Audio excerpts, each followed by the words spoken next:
Por favor, demos un fuerte aplauso a David E. Weekly con su presentación de hackeo y emprendedores. Hey everybody, can you hear me all right? Hello, campus party! How are you guys doing? Woo! All right. It's great to be here. It's an honor to be here in Guadalajara, which is in many ways the entrepreneurship capital of Mexico, which is itself the entrepreneurship capital of the Spanish-speaking world. It's so cool. I love that what you have here combines art with engineering in such great ways. And the art here is really incredible. So last night, I went to a restaurant called Santo Coyote. You guys been to it? Yeah, it's amazing. This place is, I don't know, one part Buddhist disco hall, one part cathedral, one part restaurant. It's just, you would only find a place like this in one place in the world, and that's here in Mexico, right? This place has amazing art. And I love that synthesis of art and technology. It's one of Mexico's biggest strengths. So the organizers have asked me today to talk about entrepreneurship and hacking. And these two things, I love both, and they're actually very similar because they're both rooted in boldly and almost recklessly bringing new things forth to the world. Not always with respect for what came before them. There's boldness and beauty in that very first step. So, what does it mean to start something new? Well, I think it requires noticing two really important things. And the first is that the world around you is not perfect. Now, the educational system may have told you to understand the world, and to understand it is some fixed system which you are to learn. But really, everyone that you see around you, from the cameraman to myself, to the organizers, to the people in the chairs around you, we're making it up as we go. The world is not perfect. The world has many flaws, but it's not good to be cynical.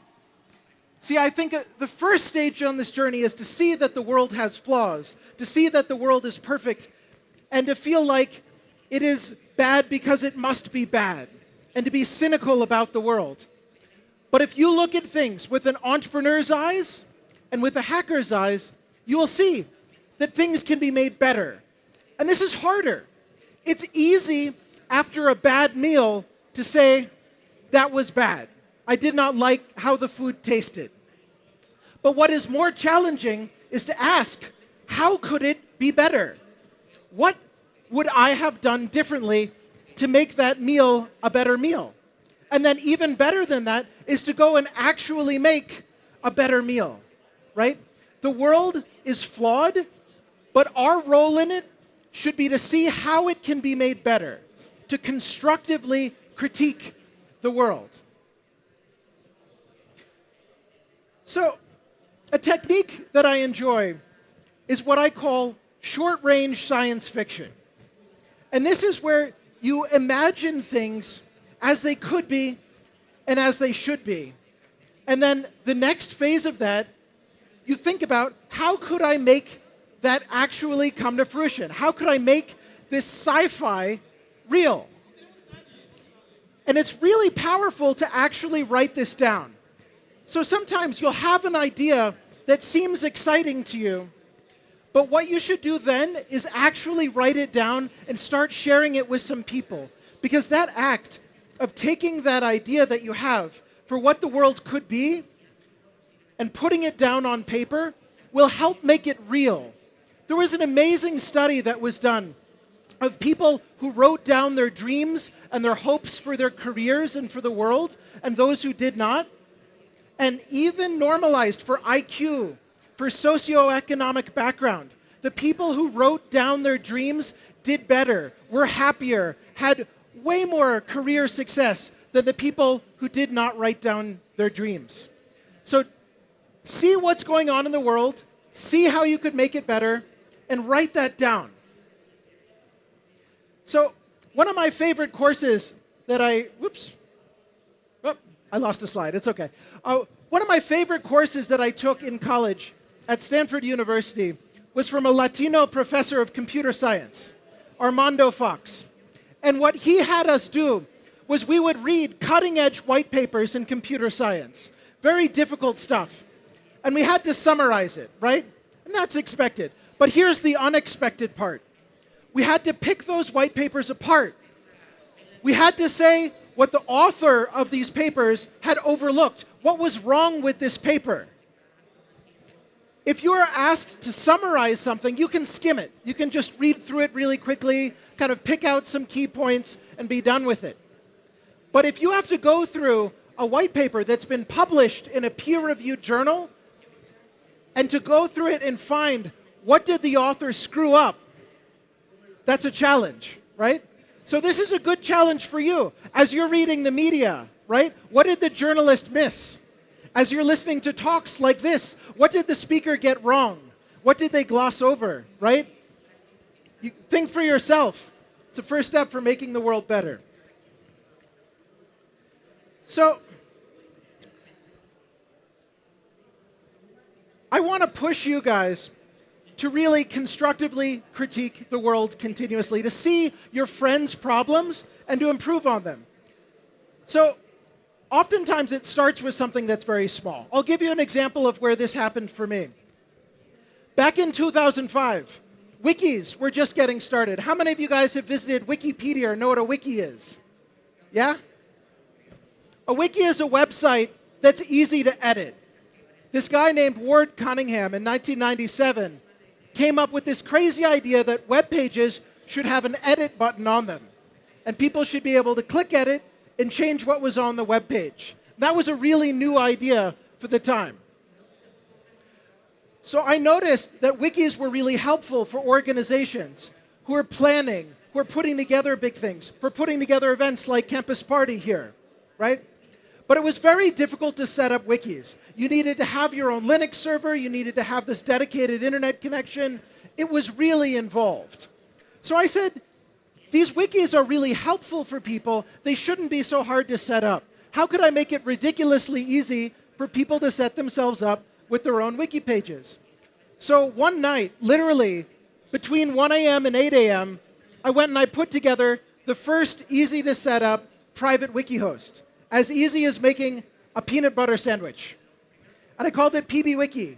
And I just used this tasty picture of a sandwich and set up a very simple web service. And 2 days later, I had 1,000 groups signed up. I said, whoa, this is interesting. I need to pay attention to this, right? But it started with that observation that wikis could be useful for people and people are having trouble setting them up and then taking that first step. This ended up turning into my first company. It serves 4 million people a month. We raised $10 million for it. We had a staff of 15 people who are working on it. It's still run independently. I'm still on the board. Yeah. So it's amazing what can happen when you jump in and start fixing people's problems. Now, I screwed a lot of things up when building PB. It was my first time at business. I had had no formal business training whatsoever. I actually had friends when I left my nice, well-paying job as an engineer, asked me, you don't seem to have any background in business. What makes you think that you will be successful as a business person? And I said, I don't know. I'm going to have to learn on the job. And it turns out this is the best way to learn. But you should aspire to make new mistakes. You will make mistakes. Don't try and be perfect. But you should not make obvious mistakes. So one of the things that I really have enjoyed doing after building this company is to share with other entrepreneurs some of the mistakes that I have made so that they could make different mistakes. One example of this is that in the United States, oftentimes when you're raising capital for your company, you have to negotiate a complex series of legal instruments. That can be debt, they can be equity, you're dealing with stock, you're dealing with options, there's certain filings that you need to make with the IRS and the SEC. It was very complicated. So at the end of many years, I put together a guide to stock and options that I wish somebody had handed to me when I started this company.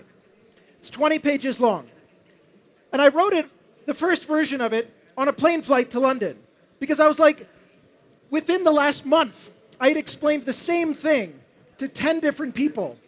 And I was just like, there's no good document that I can put out there that will explain this to people. This document should exist. So I wrote the first draft on the plane flight, and I published it as soon as I landed. 3 days later, I had received a whole bunch of feedback. I wrote the second edition on the plane flight back to the United States.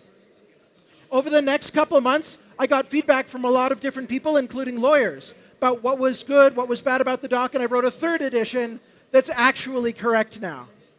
And this has been translated into a number of different languages, including Spanish, and read by over 500,000 people. But it started small. It started with this observation that this document ought to exist. If you ever feel that, gosh, I really wish this product existed, and it doesn't, that's really annoying. I really wish a guide existed that I could read through for this, and it doesn't. That's really annoying. That's a good sign that you should go make that tool, that you should go write the first version of that document. And you might feel underqualified to do that. And you will be when you author that first version. But you will become the world's expert in that document as soon as you publish it and start getting feedback on it. So, when you see a problem, go run with it. Another time that I ran across this was in 2001. I saw that a number of nonprofits were having trouble affording web hosting. Back then, it was very expensive if you wanted to have a video on your website. And a bunch of the nonprofit websites I went to had actually taken down their video sites because they said, we don't have enough money to pay for the videos here. And I thought, this is a little silly. I knew enough of how internet backbones worked that I said, if we pool together to go and share our costs here, we'll bring everybody's costs down. It's ridiculous that people have to go and shut down the video parts of their website. So why don't we just go and get together a bunch of nonprofits who want to share their bandwidth? So I put up a post on Craigslist. Very easy. It took me 30 minutes. I said, if you're running a nonprofit and you want to pool together your expenses, come reach out to me. We're going to go and pool this all together. And that started the first donation-based co-location project in the world, the California Community Co-location Project. We ended up with 130 different nonprofits that were all on our service, including the Special Olympics, right? But it started small. It started with that one post right there to Craigslist. So I mentioned at the beginning of my talk that there were two important things to notice.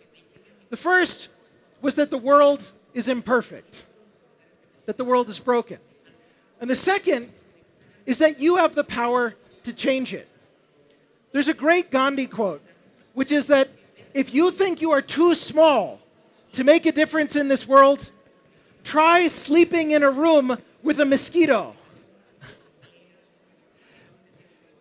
The fact that you are here, that you exist, is not an inevitability. You don't exist independent of culture, and culture does not exist independent of you. What would it mean to have a culture with no people? This means that you influence culture in every decision that you make. Deciding to hold up your camera phones and take a picture right here, that's a decision that you make that influences the people around you, often in ways that you can't see yourself. You need to know that your actions are being seen by more people than you expect and are influencing more people than you expect. You matter. One of my favorite films, let's see if it's in here. Nope, it's not in here. All right. One of my favorite films is called It's a Wonderful Life. Have any of you seen this movie? It's like 1950s movie. It's old school. It's black and white. It's about a man in a small town. And he's been working hard to do good things for his town his whole life. But it looks like the town is not doing so well. So he's ready to give up. He goes to a bridge, and he's ready to throw himself off the bridge and commit suicide. But his guardian angel stops him right before he jumps. And his guardian angel shows him what the town would have been without him. Because this man did not see all of the ways that his good actions had influenced the town, had influenced the people who are around him. And it's the same with you. You don't know what seems like a casual conversation to you, what seemed like an easy document to go and write, what seemed like an easy tool to hack, to put out there, to publish to GitHub, may have changed somebody's life. And you're only going to find out about that a small fraction of the time. So that first line of code that you write, that first line of documentation can make a huge difference. Take Linus Torvalds, right? Here you've got a Finnish graduate student, kind of ostracized in Sweden, and he's really frustrated that it's difficult to run Unix on Intel boxes. So he writes a really crappy operating system, right? It's the simplest, most ridiculous version of an operating system that he could put together, and he posts it to Usenet. He posts the whole source code. He's like, hey, can anyone do anything with this? And that was the beginning of Linux, right? Linus's Unix. It started with really just a few days of putting together a project and having the chutzpah to actually ship it, to actually put something out there that was, from a professional context, almost embarrassing. There's a great saying in Silicon Valley, which is that if you are not embarrassed by the first release, then you waited too long to ship. Ship early, ship often. A bunch of Stanford students realized that you could score web pages in the same way that academic papers are scored, by citation. That's where Google came from, right? All of these things start small. These things can start with you. So, if what I'm saying is true, if the world is broken, and if you have the power to fix it, you can't just sit around and hope that some other smart person sees the same problems that you do, then you have a moral obligation to hack. And by hack, does everyone know what I mean by hack? I don't mean write computer viruses. I don't mean break into accounts. I mean build for the love of building. Build because building feels good. Build because you want what you create to be used by people and to change their lives. And that's what I mean by hack.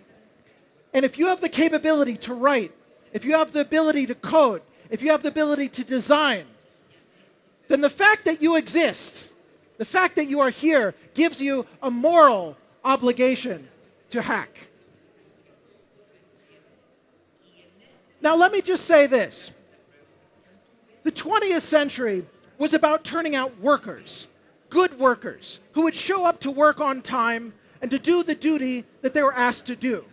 Maybe that was screwing in screws or stamping sheet metal, right? Whatever it was, there was a well-defined task that many people could do, and you were trained up to perform that task.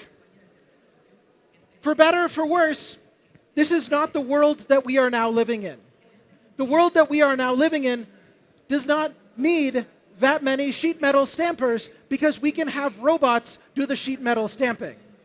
What this means is that for you to be valuable in the world, instead of getting rid of your weirdness, instead of not telling your coworkers that you like to dance flamenco in the backyard, you need to embrace everything that makes you strange, that makes you weird, that makes you wonderful, because only you have had your experiences, and that will give you a chance to have a unique insight into the world, into how the world works, the world's problems, and how to fix the world. So you need to embrace your weirdness and be thinking about how you, with your own particular background, have a chance to go and gift that weirdness to the world and make the world a better place. So you might think that the people who run the world are very serious people. That maybe they're very different than you, right? Maybe they're much, much more intelligent than you or your friends or anyone you've met, and they sit in these shadowy chambers, right? Deciding the fate of the world. Maybe for good, maybe for evil, but they have plans. When wars happen, it's because they planned it, right? One of the scariest parts of growing up is realizing that there is no Illuminati. That everyone is just making it up.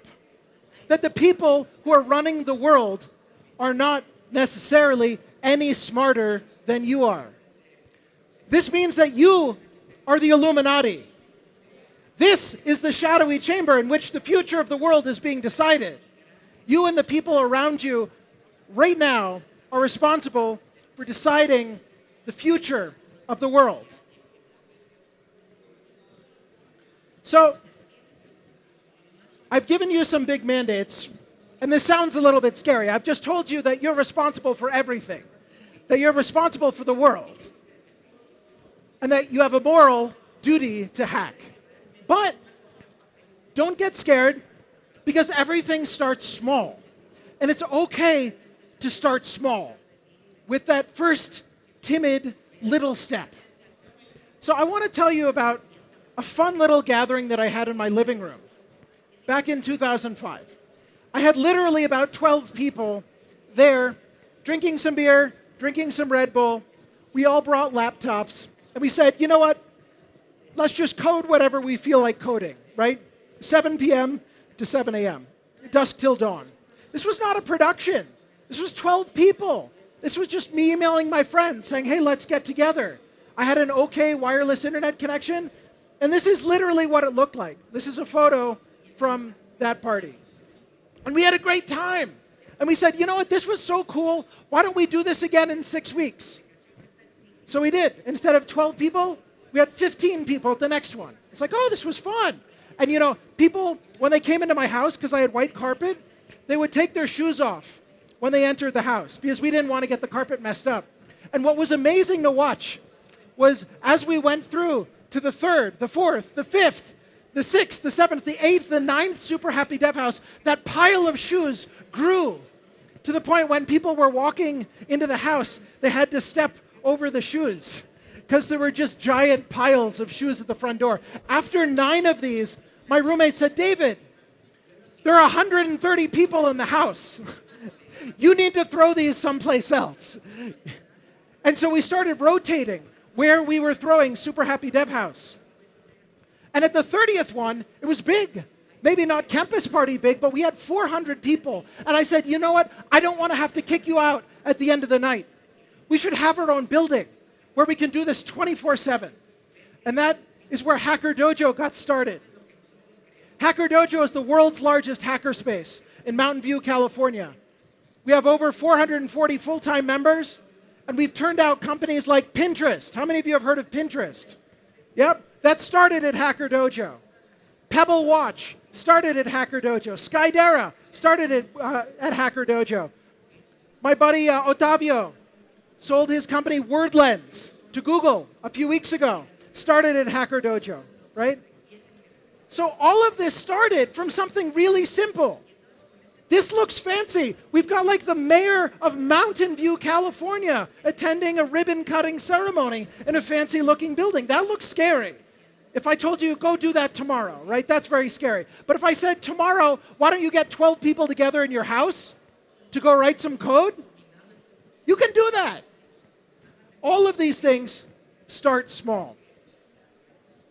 So, turns out, the same thing already happened in Mexico. So they liked what we were doing with Super Happy Dev House.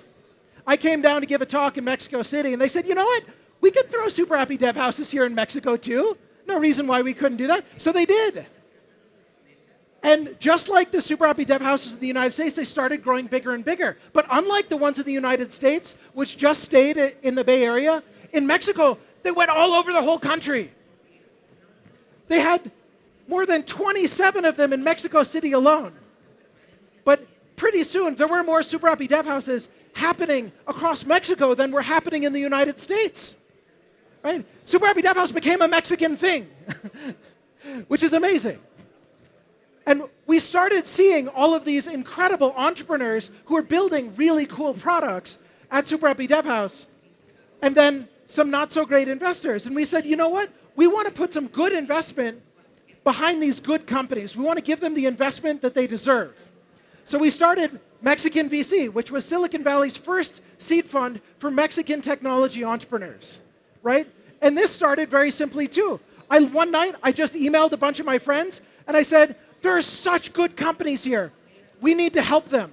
And they could go so far, even with 20,000 US dollars, they would be able to go so much further than they are today.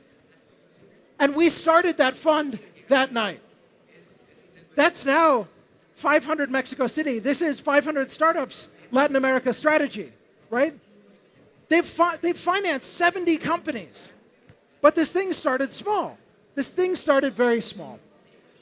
So it's exciting when you can start something and it begins to grow. And frankly, you should never stop, never retire, right? This is exciting, the starting phase. So I'll admit to you, I started something new a few weeks ago. It's called Drone VC.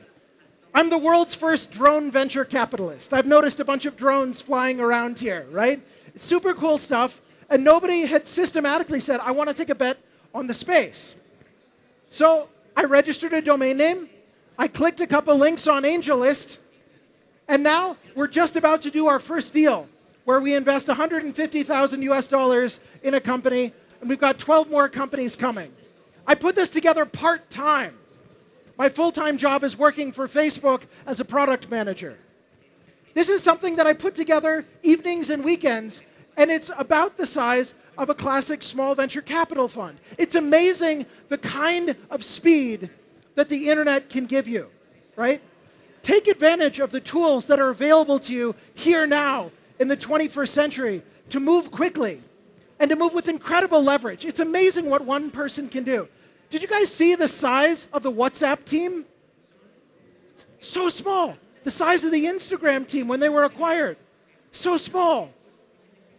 A very small number of people are now in a position where they can influence billions of people. And this is where I was saying, you are the Illuminati. You can build an application, you can write a document that's read by millions, that's used by billions. You can start talking about fractions of the species that you can impact.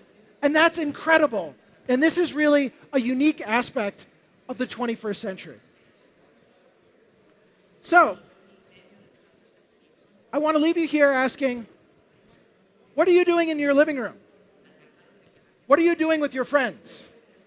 What are you learning? What are you sharing? What are you writing? What are you coding? You can do something.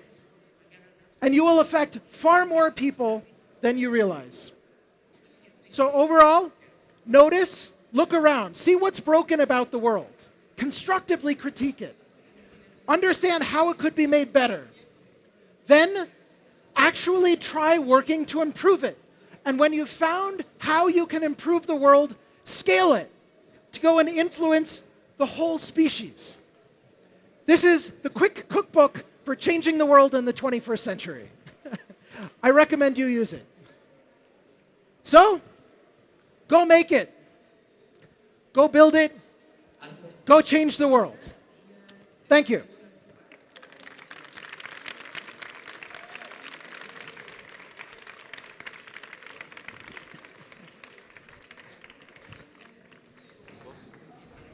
Do we have time for questions? Yep. Do you guys have any questions?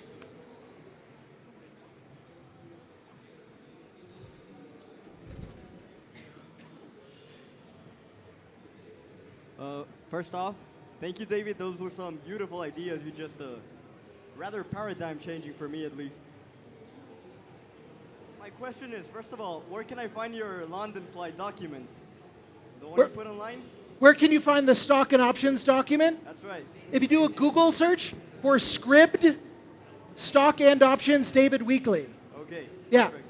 And then again, what is your take when you're building a startup on siding with public institutions? Like, you know, this is all sponsored by the local government stuff.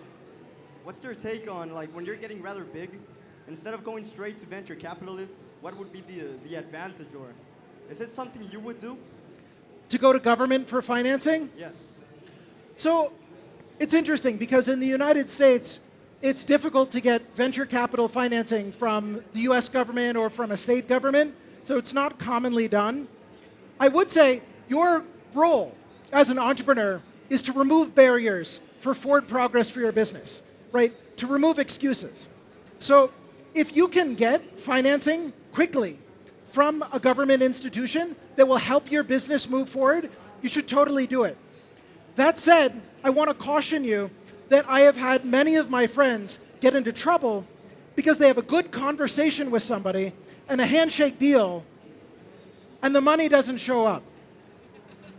So this is actually true in venture capital as well. You might have a meeting with a venture capitalist, and it goes really well. He says, I like your company. I want to invest in you. I'll write you a $2 million check. You should not believe it until you look in your bank account and you see the numbers there. So that is especially true of government.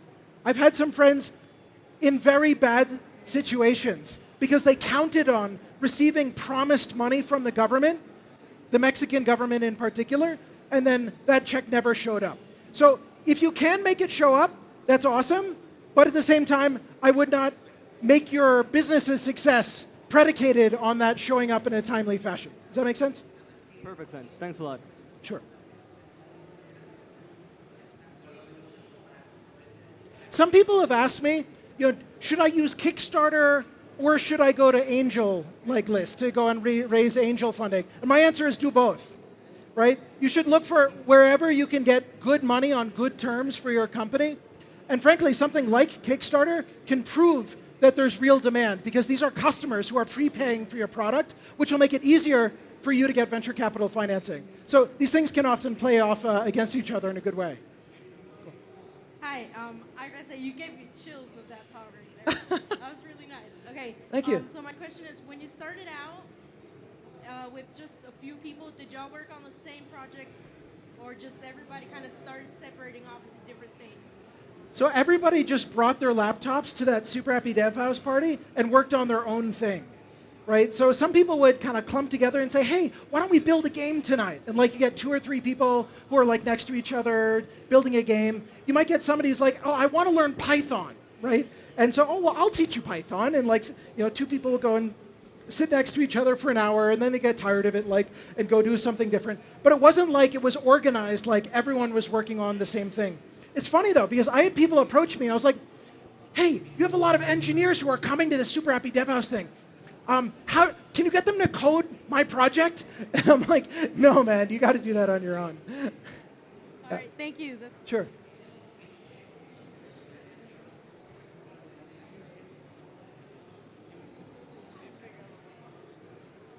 I think that your approach of the idea to hack the world, it's amazing. But I have that little question. For example, when you start the PV Wiki, what's the, for example, if I start with a great idea and start to share and receiving all the feedback, how I can secure that that idea can't be stolen?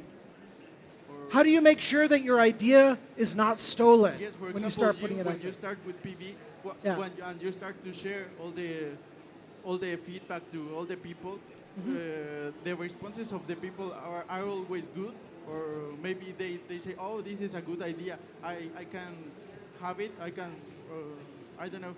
So many people have ideas, but few people can execute. And you will learn the most about what it takes to execute on an idea by actually doing it. So if you're the first to actually do something, you will become the world's expert in that thing and able to do it better than anyone else, because you'll make the mistakes first. You'll see what people actually need and don't need. So when you go and you put out there a private hosted wiki, could other people go and set up a private hosted wiki? Yes, but they will come after me by definition, they won't have the insights that I have. The degree to which this is true is unintuitive. It's very unintuitive. So take, for instance, Snapchat, right? Very, very popular application, Snapchat, right? Facebook said, this Snapchat thing is pretty interesting. We built an application that's almost the same thing. How many of you guys use Facebook? Yeah? Facebook? Yep. Now, how many of you guys use Facebook Poke, the application on your phone? Nobody, right? So we took that idea that didn't have any intellectual property defense. We did the same thing, but because we didn't understand it, we didn't build the right product, right? So we didn't kill Snapchat, right? So you might say, but this is like the classic case. Like Facebook has lots of brilliant engineers, brilliant designers. We've got user research people. We've got bigger piles of data than almost everyone except for the US government, right? So it's like, surely we should be able to kill Snapchat. No. So if you get out of the gate first, if you move faster than anyone, you will stay ahead of everyone. Thank you. Sure.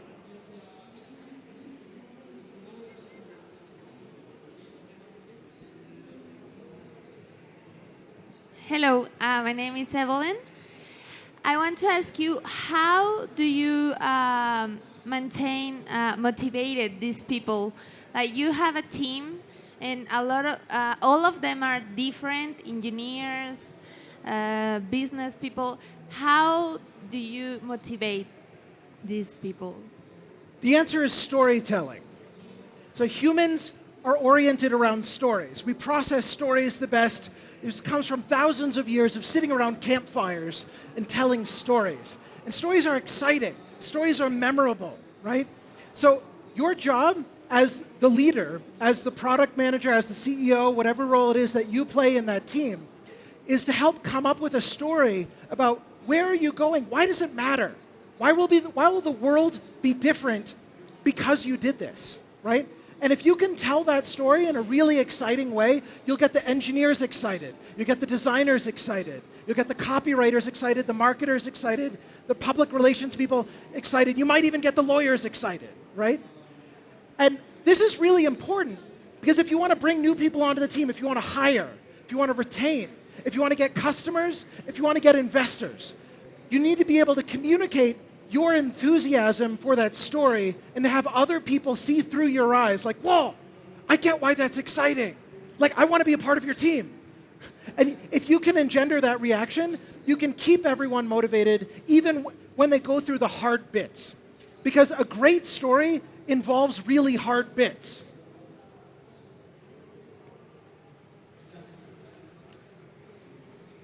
Other questions? No? Okay, great. Thank you so much, everyone. Cheers.